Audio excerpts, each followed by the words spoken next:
प्रश्न असतो की यार आईने जर का वेळेवरती जेवण नाही केलं तर बाळाला मोळशी होईल का? तर ही गोष्ट, तर या प्रश्नाचं उत्तर असे येईल, तुम्ही जर का टायमाचा वेळ पाळायची असेल तर तुम्ही ती सुरुवातीपासून शेवटपर्यंत नक्कीच पाळा.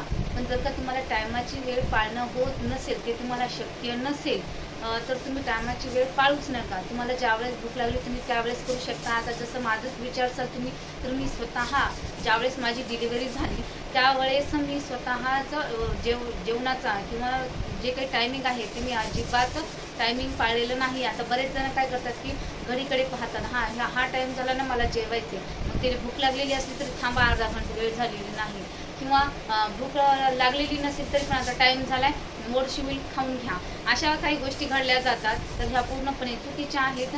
जर का तुम्हाला वेळ पाळायची असेल तर तुम्हाला ते त्याच वेळेला जेवावं लागेल. तुम्ही ज्यावेळेस डिलिव्हरी झाली तेव्हापासून ते बाळाला स्तनपान करताय ना ते तोपर्यंत, तर त्या गोष्टी तुम्हाला पाळाव्या लागतील.